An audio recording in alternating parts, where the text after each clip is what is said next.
ఓం శుక్లాం వరధరం విష్ణుం శశివర్ణం చతుర్భుజం ప్రసన్నవదనం ధ్యాయేత్ సర్వవిఘ్నోపశాంతయే. ఓం గురుబ్రహ్మ గురుర్విష్ణు గురుదేవో మహేశ్వర గురు సాక్షాత్ పరబ్రహ్మ తస్మై శ్రీ గురవే నమః. ఓం వ్యాసాయ విష్ణురూపాయ వ్యాసరూపాయ విష్ణవే నమో వై బ్రహ్మనిధయే వాసిష్ఠాయ నమో నమః. ఓం నారాయణం నమస్కృత్య నరం చైవ నరోత్తమం దేవీం సరస్వతీం వ్యాసం తతో జయముదీరయేతు. హరి ఓం. ప్రియ భగవద్బంధువులారా, ఆస్తిక మహాశయులారా, విష్ణు పురాణానికి మనం స్వాగతం పలుకుతూ, ఆత్మానం రథనం విద్ధి శరీరం రథమేవతు బుద్ధింతు సారథం విద్ధి మనః ప్రగ్రహమేవ చ. మన ఆత్మ, మన శరీరము, మన బుద్ధి, మన మనస్సు ఇవి అన్నీ కూడా ఒక రథంలాగా మారితే ఆ రథాన్ని అధిరోహించినటువంటి శ్రీమన్నారాయణుడు మనకి సద్బుద్ధిని సద్గతులను కలుగుజేయుగాక అని మరొక్కసారి మనం స్మరణ చేసుకుంటూ, విష్ణు పురాణం 19వ అధ్యాయం ఆఖరి ఘట్టం మరొకసారి కిందటి వీడియోలో చెప్పుకున్నాం. 2 శ్లోకాలకి చక్కనైనటువంటి సంబంధం ఉన్నది. దాని గురించి మనం వివరం చెప్పుకొని తర్వాత 20వ అధ్యాయంకి వెళదాం. ఇప్పుడు 19వ అధ్యాయం మనం చెప్పుకుంటాం. ఈ 19వ అధ్యాయం తర్వాత 20వ అధ్యాయంలో లక్ష్మీ నృసింహస్వామి తాలూకా ప్రాదుర్భావము ఉన్నది. ఇంకా ప్రహ్లాదుడు ఈ 20వ అధ్యాయంలో కూడా ఎలాంటి స్థుతిని విష్ణుమూర్తి కోసం చేశారు అన్నది ఇక్కడ మనం వివరం పూర్తిగా చెప్పుకునే ప్రయత్నం చేద్దాం. అయితే ఇక్కడ మనకి తెలుసుకోవలసినటువంటి ప్రధానమైనటువంటి విషయం మరొకటి ఉన్నది. పురాణం అంటే ఏదో చదువుకుంటున్నాం, చెప్పుకుంటున్నాం, తెలుసుకుంటున్నాం అనే కాదు కదా. భాగవతం, వ్యాస భగవానుడు ఎందుకు రచించాడు? 18 పురాణాలు రచించిన తర్వాత భగవంతుడి కోసం ప్రత్యేకంగా భాగవతాన్ని ఎందుకు రచించాడు అన్నది మనకి 20వ అధ్యాయంలో ఇంచుమించుగా మనకు తెలుస్తుంది.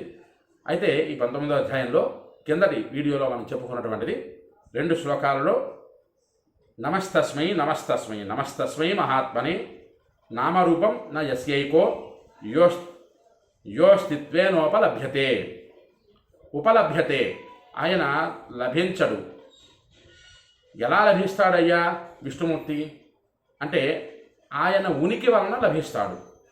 ఇది చాలా జాగ్రత్తగా ఈ పదం వింటే ఆయన ఉనికి మనం ఎలా తెలుసుకుంటామండి? ఆయన ఎక్కడో బ్రహ్మాండ బాంధోదరుడు, ఆయన ఉనికి మనం ఎలా తెలుసుకుంటాం? మానవ మాతృడం కదా. మాంసనేత్రాదులు ఉండేటటువంటి మానవ మాతృడికి భగవంతుడి తరకు ఉనికి ఎలా తెలుస్తుందండి అని ఒక ప్రధానమైనటువంటి అనుమానం మనకి ఇక్కడ కలగచ్చు. ఈ అనుమానానికి నివృత్తి చేస్తూ ఆయనకు నామము లేదు, రూపము లేదు. ఆయన తన ఉనికి వల్లనే లభిస్తాడు. అట్టి మహాత్మునకు మనస వాచ కర్మణ త్రికరణ శుద్ధిగా నమస్కారం, ప్రణామం, వందనం. అదే నమస్తస్మై నమస్తస్మై నమస్తస్మై మహాత్మనే అని ప్రహ్లాద కుమారుడు వచిస్తున్నాడు. సరే, భగవంతుడు కాబట్టి నమస్కరించాలి అంటున్నారు. ఆయన తన ఉనికి వల్లనే లభిస్తాడు అని ప్రహ్లాద కుమారుడు చెప్పారు కదా. ఏమిటి ఆ ఉనికి? ఎలా తెలుసుకోవాలి ఆ ఉనికిని? అసలు ఆ ఉనికి అంటే పదార్థం ఏమిటి? బ్రహ్మ పదార్థం. ఆ ఉనికి అంటే ఏమిటి అసలు? ఆయన ఉనికి అంటే ఎక్కడో లక్ష్మీ నృసింహస్వామి తాలూకు ఆవిర్భావంలోనే తెలుసుకోవాలా? రాముడి అవతారంలో తెలుసుకోవాలా? కృష్ణుడి అవతారంలో తెలుసుకోవాలా? ఏ అవతారంలో ఎలా తెలుసుకోవాలి అని ఈ రోజుల్లో కలి ప్రభావానికి లోనైనటువంటి మానవులందరికీ కూడా ఒక అనుమానం అనేది ఉద్భవిస్తుంది. ఎందుకంటే పూజ అనేసరికి దీపంలో ఒక్కత్తు వెయ్యాలా, 2 ఒత్తులు వెయ్యాలా అనే ప్రారంభం అనుమానం. అలాంటిది భగవంతుడి తాలూకు ఉనికిని తెలుసుకోవాలంటే ఎలా తెలుసుకోవాలి ఆ ఉనికిని? ఇక్కడ దానికి నిరూపణం చేస్తూ ప్రహ్లాద కుమారుడు చెప్పినటువంటి పరమాద్భుతమైనటువంటి వివరం ఇక్కడ. అహమే వాక్షయో నిత్య పరమాత్మ ఆత్మసంశ్రయ బ్రహ్మజన్యోహ మేవాగ్రే తథాంతే చ పునః పుమాన్. పరమాత్మ ఆత్మసంశ్రయ. అక్కడ మనం జాగ్రత్తగా గ్రహించగలగాలి. అక్కడ కానీ మనం పట్టు వదలని విక్రమార్కుడిలాగా ఆ పదం దగ్గర కానీ మనం పట్టుకున్నట్లయితే పరమాత్మ ఆత్మ సంశ్రయ, మన ఆత్మలోనే పరమాత్మ ఉన్నాడు. ఆ ఉనికిని ఎలా మనం తెలుసుకోవాలి? అది కదా, ఆత్మలో ఉన్న పరమాత్మని ఎలా కనుక్కోవాలి? ఆ వివరం కాస్త మనం చెప్పుకోవాలి. ఎలా చెప్పుకోవాలి? ప్రహ్లాదుడిలాగా అంతటి భక్తిని మనం చూపించగలగాలి. ప్రహ్లాదుని చంపివేయాలని కన్న తండ్రి పూనుకున్నటువంటి తండ్రి ఎన్ని ప్రయత్నాలు చేసినా అన్ని ప్రయత్నాలు విఫలమైపోయినాయి. ప్రహ్లాదుడి తాలూకా భక్తి అన్న ఆ మాటకి భక్తి అనేటటువంటి ఆ మాటకి ఉదాహరణలు తీయాలంటే మొట్టమొదట మెట్టు మీద ఉంటాడు ప్రహ్లాదుడు. అంతటి భక్తి. ఇక్కడ పురాణంలో మనం చెప్పుకున్నాం, ధ్రువోపాఖ్యానం గురించి మనం తెలుసుకున్నాం. ఈ ధ్రువుడు ఎలాగ విష్ణువుని పూజించాడు, అర్చించాడు, ఎలాంటి స్థానాన్ని పొందాడు అన్నది. కానీ ప్రహ్లాదుడికి ఉండేటటువంటి, ప్రహ్లాదుడిపై జరిగినటువంటి అన్ని పనులు, అన్ని కుట్రలు ధ్రువుడు మీద లేవు. కానీ ధ్రువుడు భక్తి వేరు, ప్రహ్లాదుడి భక్తి వేరు అని నేను రెండు రకాలుగా చెప్పడం కాదు. ఎన్ని ఇబ్బందులు వచ్చినా సరే కలియుగంలో ప్రతి పనికి, సత్కార్యానికి, విఘ్నేశ్వరుడి పెళ్లికి 1000 విఘ్నాలని ఒక సామెత. ఎన్ని విఘ్నాలు వచ్చినా సరే భగవంతుడి పట్ల, ధర్మబద్ధమైనటువంటి కర్మల పట్ల, ధార్మికబద్ధమైనటువంటి జీవనాన్ని పట్ల ఎన్ని విఘ్నాలు వచ్చినా సరే ప్రహ్లాదుడిలాగా నిలబడగలగాలి. అలాగ నిలబడిన అన్నాడు పరమాత్మ ఆత్మ సంశ్రయ. మన ఆత్మలోనే పరమాత్ముడు ఉంటాడు. ఆ ఆత్మలో ఉండేటటువంటి పరమాత్ముడే మనమని గ్రహించగలుగుతాం. అదే ఆ శ్లోకం తాలూక అర్థం. పరమాత్మలో ఉన్నాడు, తనే పరమాత్మగా భావన చేసుకున్నాడు ప్రహ్లాదుడు. ఎక్కడ? సముద్రములు. నాగపాశముల చేత బంధించాడు కదా హిరణ్యకశిపుడు, బంధించి సముద్రంలో పడివేశాడు కదా. పడివేయడమే కాకుండా ప్రహ్లాదుడు పైకి లేవకుండా వాడిపై బండరాళ్ళు, కొండలు వేల కొలది తెచ్చి పడేయండి అని చెప్పాడు కదా. ఆ సముద్రం అడుగున నాకెందుకు ఇన్ని కష్టాలు వస్తున్నాయి, నాకే ఎందుకు ఇన్ని ఇబ్బందులు వస్తున్నాయి, నేనే పాపం చేశాను పూర్వజన్మలో అనేటటువంటి దిక్కుమాలిన ఆలోచనలకు వెళ్లకుండా, పనికిమాలిన ఆలోచనలకు ప్రహ్లాదుడు వెళ్లకుండా తను చేయవలసినటువంటి, తను చేసేటటువంటి నిత్య కర్మల యందు కూడా అది పక్కన పెట్టేసి విష్ణువునే ప్రార్థన చేశాడు. ఆ ప్రార్థన ప్రభావం ఎలాగున్నదో ఈ 20వ అధ్యాయంలో మనకు తెలుస్తుంది. ఆ ప్రార్థన ప్రభావం ఎంతటి మహోత్కృష్టమైనటువంటి ధైర్యాన్ని, బలాన్ని ప్రహ్లాదుడికి ఇచ్చిందన్నది ఇక్కడ మనకి తెలుస్తుంది 20వ అధ్యాయంలో. అంతలాగా తన ఉనికి వలనే విష్ణువు తెలుస్తాడు అని చెప్పినటువంటి శ్లోకానికి, ప్రహ్లాదుడు ఆఖరిగా చెప్పినటువంటి శ్లోకానికి, పరమాత్మ ఆత్మ సంశ్రయ, ఆత్మలో ఉండేటటువంటి పరమాత్మని భక్తి అనేటటువంటి మార్గం ద్వారా పట్టుకున్న నాడు ఆ పరమాత్ముడు వేరు, నేను వేరు అనేటటువంటి భావన ఎవడిలోకి రాదు సుమా అని ప్రహ్లాద కుమారుడు చెబుతూ ఇక 20వ అధ్యాయం మనం ప్రారంభం చేసుకున్నాం. చాలా చక్కనైనటువంటి అధ్యాయం 20వ అధ్యాయం. ఈ 20వ అధ్యాయంలో నృసింహస్వామి భగవత నృసింహ ప్రాదుర్భావ అన్నారు. అయితే విష్ణు పురాణంలో ఇక్కడ మనం చెప్పుకునేటటువంటి పురాణంలో లక్ష్మీ నృసింహస్వామి ఆవిర్భావం గురించి ఎక్కడా ఉటంకించలేదు.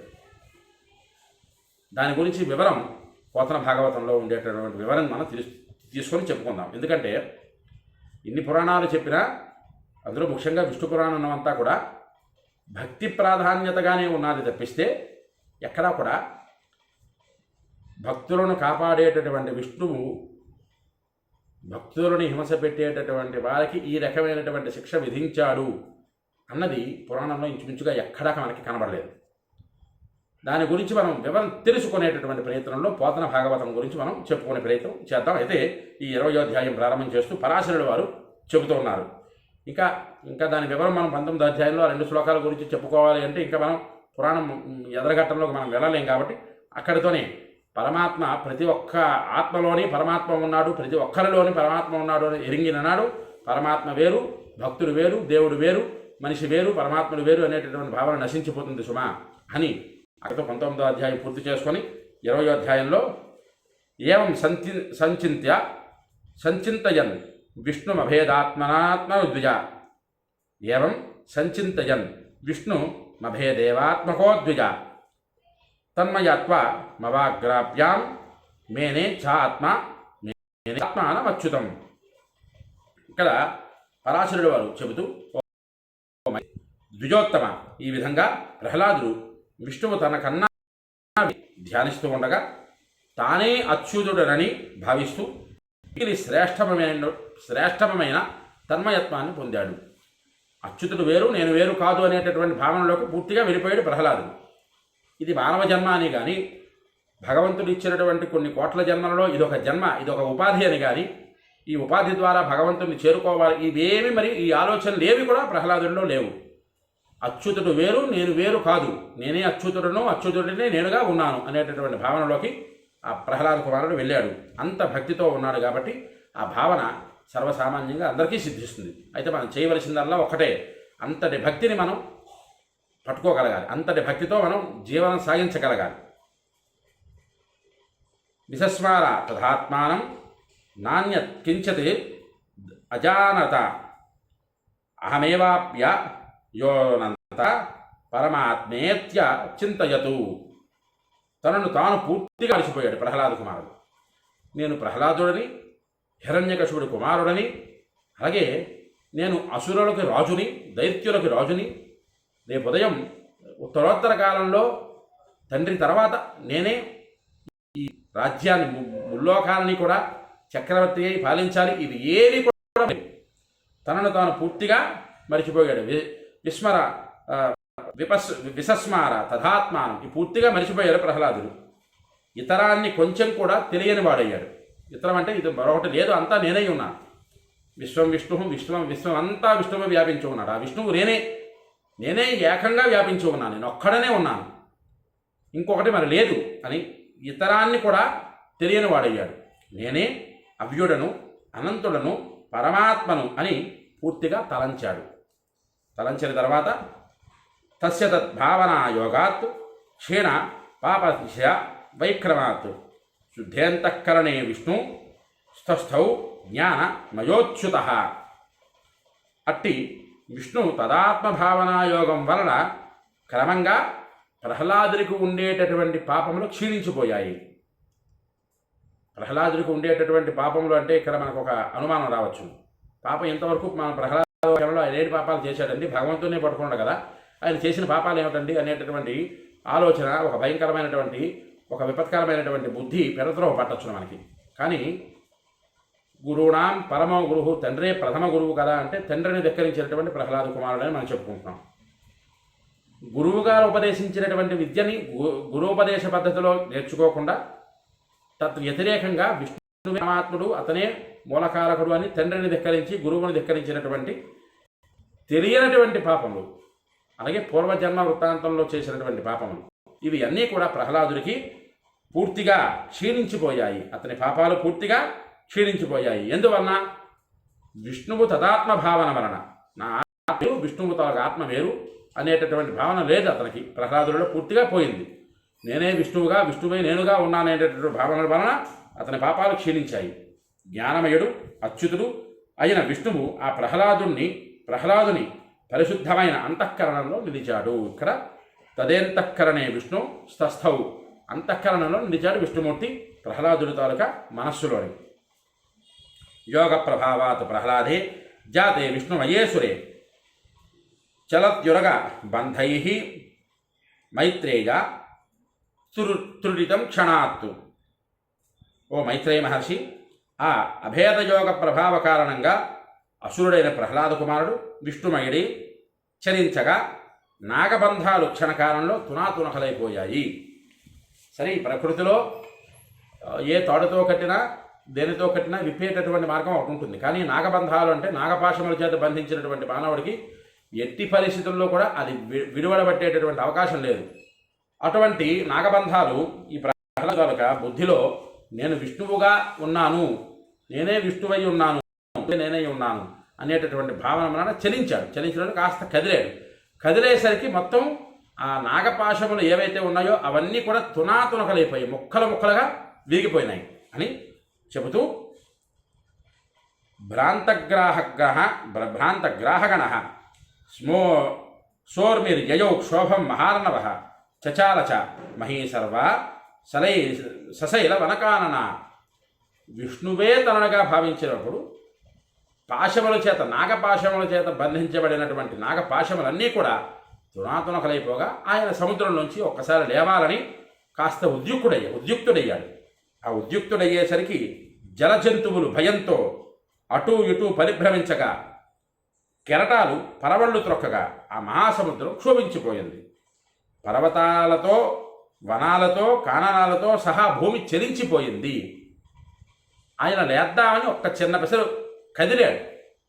ఆ కదలక ఆ మహాసముద్రంలో ఉండేటటువంటి సమస్తమైనటువంటి జలజంతువులు, జలచరాలు అంటారు, పెద్ద పెద్ద చేపల దగ్గర నుంచి, మొసళ్ళ దగ్గర నుంచి, తాబేళ్ల దగ్గర నుంచి, అతి భయంకరమైనటువంటి ఈ రోజుల్లో చెప్పుకునేటటువంటి షార్కుల దగ్గర నుంచి అవి అన్నీ కూడా పరిగెట్టాయి. అంత చిన్న కుమారుడైనటువంటి బాలుడి తాలూకా ఆ కదలికకి భయపడ్డాయి. అవన్నీ కూడా భయపడినటువంటి అవన్నీ పరిగెడుతూ ఉండగా ఆ ప్రహ్లాదుడు తాలూకా చిన్న కదలిక ఆ సముద్రంలో భయంకరమైనటువంటి సునామీలాగా వచ్చి పరవళ్లతో, కెరటాలతో ఆ మహాసముద్రం మొత్తం క్షోభించిపోయింది అంటూ పర్వతాలతో, వనాలతో, కాననాలతో సహా భూమి కంపించింది, భూమి చలించింది. సముద్రం అంతలాగా ఒక్కసారి కదులుతూ ఉండేసరికి భూమాత కూడా భూమి కూడా భయపడింది, చలించింది అంటూ సచతం శైల సంఘాతం దైత్యై న్యస్త మధోపరి ప్రక్షిప్య తస్మాత్ నిశ్చక్రామ మహామతి. దైత్యుల ద్వారా తనపై పడవేయబడ్డ పర్వత సమూహాలను లేవనెత్తి ఆ జ్ఞానవంతులైన ప్రహ్లాద కుమారుడు నీటి నుంచి పైకి లేచాడు. ఇక్కడే ఈ ఘటన దగ్గర ఆపుకున్నాం. ఎందుకంటే ఆల్రెడీ 15 నిమిషాలు తెలిస్తే 16 నిమిషాలు దాటిపోయింది. ఇక్కడ ఈ ఘటన దగ్గర ఆపుకొని కొన్ని వేల కొలది పర్వతాలని తన మీద పడివేస్తే ఒక్కసారి విష్ణువే తనగా భావించినటువంటి ప్రహ్లాద కుమారుడు సముద్రంలోంచి పైకి లేచేసరికి ఇవి ఏవి కూడా దరిదాపుల్లో కూడా లేకుండా పోయాయి అని చెప్పుకుంటూ ప్రహ్లాదుడంతటి భక్తిని మనం పూనిన నాడు విష్ణువే మనకి నిలబడతాడు, మనకి అంగరక్షకుడిగా అన్నటువంటి పదం దగ్గర మనం ఆపుకుంటూ ఎవరికైతే ఈ వీడియో నచ్చుతుందో వారందరూ కూడా లైక్ చేయండి, షేర్ చేయండి, మీ అమూల్యమైన మాటలను కామెంట్ రూపంలో పంపించండి. విష్ణు పురాణాన్ని మీరు వినండి, తరించండి, 10 మంది చేత తరింపజేయండి. ఈ యూట్యూబ్ ఛానల్ సబ్స్క్రైబ్ చేసుకుని ఆదరిస్తారని కోరుకుంటూ హరి ఓం స్వస్తి.